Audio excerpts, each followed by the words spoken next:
welcome back to another vlog. So kanina nagre-review ako ng video ko sa YouTube at nabigla ako may lumabas pong ad. Galing sa kay Instapondo AI review limit. Alam nyo, I feel strongly negatively sa mga AI na yan. Pero dahil guys, lumalabas po yung mga ads niya kaya dapat nating silipin yung loan app na to. Eh, di ba? Lumabas nga sa YouTube. So baka ma-curious na kayo kung ano bang meron sa loan app na to. Sabi niya, up to 100,000 pesos daw yung pwede mo ma-withdraw sa kanya with flexible term. Kayo kaagad maniwala dyan guys ha. Kaya yun, sinubukan ko siya para mapakita ko sa inyo kung anong meron sa loan app na to para magka-heads up na kayo. So kung gusto nyo malaman kung okay ba to yung o hindi, then keep watching.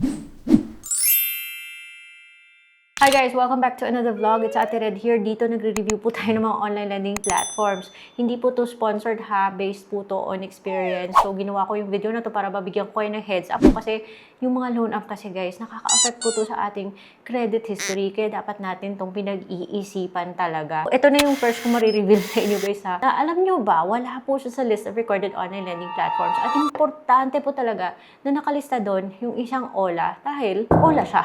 Dapat nasa list of recorded online lending platform siya. Pero yun nga kasi malabas yung mga ads niya. Malay mo kung nasa Facebook tsaka sa IG rin. So sabi ko subukan ko na siya para mabigyan ko kayo ng heads up kung talaga bang okay to or wag niyo nang subukan. So ayun guys, din-download ko siya. At may pa-surprise pa siya. Magtitiwala ba kayo sa ganyang klaseng loan app? At by the way guys, heads up na ha. Yung wala siyang delete option. Kaya dapat nag-iingat tayo sa mga ganitong mga klaseng loan app. Kasi hindi ko mahanap yung way na magpa-delete. Sayang, nag-provide na ako ng information ko sa kanya, log out lang yung next mong pwedeng gawin. Hingi po siya ng ng mga permission. Paalam niya sa'yo na ganito yung mga information na sisilipin niya at kada information na makokollect niya sa'yo. Kung bakit pinapakita pa nila to, no? 2,500 and application pass rate na plus 10. Ang OA guys. Pero hindi ka makakapag-continue kung hindi mo siya mabigyan ng consent. Kaya kung gusto mo magpatuloy, kailangan mo mag-agree dyan. So, pagkatapos mo magbibigay ka na ng personal information mo, kasama sa mga ipro-provide mo sa kanya is marital status, your name, your last name, your gender, your birthday. Tapos may mga pa-demo talaga siya sinasabi niya. Hindi ka naman mai-evaluate kung wala ka. Kung hindi mo matapos yung application, pero bakit sinasabi niya pa na pag-click mo ng next, meron ka ng 2,500. O, di ba? Nakaka-confuse. Hingi rin siya ng birthday, tapos yung ID type, tapos email is optional. Dalawang beses niya hihingin kung anong klaseng ID yung ipaprovide mo. Ang weird nga niya, guys. So, ayun yung ID type na tinatanggap niya is UMID, Social Security System ID, Professional Regulation, or PRCN, Driver's License, Passport, PhilHealth, PhilID. Pwede ka rin daw magsabit ng GSIS sa kanya voter ID, taxpayer, PhilSys, at may other option. Ewan ko bakit nilalagay pa nila yung other option. Nilista niya naman lahat. Yung pinrovide ko sa kanya is my driver's license, tapos ilalagay mo manually yung driver's license number mo, and email is optional daw. So, ayan na naman guys, sasabihin niya naman plus 25 daw kapag click mo yung next. So, doon naman sa work info, may profession category, salary frequency, monthly income, loan amount you need, and preferred repayment date and loan purpose. Kahit anong profession category na ibigay mo sa kanya, say for example, sabihin mo student, unemployed, OFW, others man, hindi na siya hihingi ng their company information or payslip. So, siguro sa mga ganito, it's best na lang na sabihin mo na lang self-employed, total magsi-CI or AI evaluate naman siya, di ba? So, doon naman sa salary frequency, provide mo lang yan kung once a month, twice a month, or ano man. And then, may salary date, monthly income. Ito yung, bakit pa sila yung mga OLA, no, bakit pa sila magtatanong kung how much you need? Well, depende naman yun sa kanyang final evaluation kung magkano yung ipapaloan niya sa'yo. Maglagay na lang kayo ng conservative amount dito.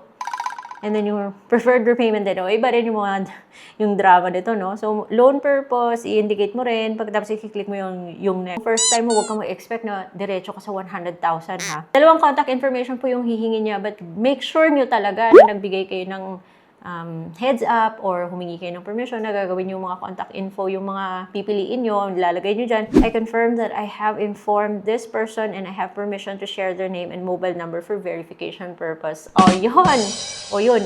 Uulitin niyang hihingin yung ID. Mapapapiliin ka niya sa mga ganitong mga ID type. So, syempre, dahil driver's license yung pinrovide ko kanina, driver's license na rin yung pinili ko. Pipicturan mo yan. Pagkatapos mo yung picturean, pwede mo rin palang i-upload from your gallery, ha? So, yun yung pinili ko, upload from my gallery. Then, pagkatapos ng ID, mag-facial recognition ka, meron naman siyang instructions doon, susundin mo lang at saka disbursement amount na. So, pwede kang mag-bank account sa kanya, pwede ring e-wallet. Just to play it safe, yung binigay ko sa kanya is my GCash. Pagkatapos, naglagay din ako ng GCash number. Tapos, may pa-evaluate pa siya na hindi ka pwedeng umalis sa page na yan while nagre-review pa siya sa'yo. So, wala kang pwedeng gawin sa cellphone mo while under review yung loan application nyo. Kaya nga, dapat guys, pinapanood nyo muna yung mga reviews about this, mga ganito mga loan app. Kasi malay nyo, diba? Sabi ko nga, yung in-indicate ko kanina, diba, 2,000. Yung ano niya, yung offer niya is 1,000. May pa-congratulations, pero parang hindi ka naman matutuwa sa kanyang offer kasi at least doon, makikita mo na obvious na 7 days lang po siya. Tapos hindi pa siya buong matatanggap guys ha, kasi yung madi-disburse lang sa'yo is 600 pesos. And yung may one-time processing fee kasi daw siya na 357 and VAT pa, basta lumalabas 400 yung ikakaltas niya, which is a big no-no kasi 400 na upfront na kinakaltas pagkatapos 7 days to pay lang. Naku, 40% kaagad yung ano mo, yung patong. Kahit na sabihin yung zero interest siya or processing fee yan, pero mga fee na yan, kasama yan sa effective interest rate. So, 40%? Kakaltas niya pa. Tapos may ano pa siya, may patong pa siyang 7 pesos ha. Sabi niya pag hindi ka nakabayad, may penalty siya 3% per day. Kaya siguro wala siya sa list of recorded online lending platform. Kasi yung mga ganito klaseng mga terms, hindi ito makakalusot kay SEC. So, dapat hindi siya ma-register dahil hindi niya deserve na maging legit. Pinili ko pa rin yung apply para malaman ko kung nag-a-approve siya. Even if nabasa ko na dun sa Google Play, guys, na nang re-reject siya at parang nangunguha lang siya ng information. Pero syempre, dahil nagre-review po tayo ng mga online loan apps dito, nindot ko yung apply now. May panote pa siya na dapat i-click ko daw yung apply before yung timer na yan. Nang pe-pressure na baka anong mangyayari pag hindi mo yun napindutin 10 minutes, makaka-cancel ba? O ayun.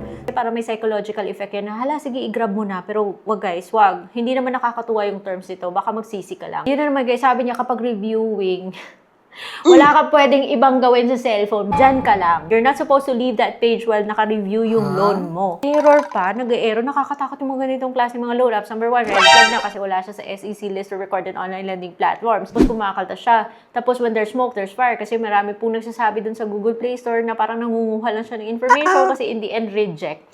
Na-reject ako.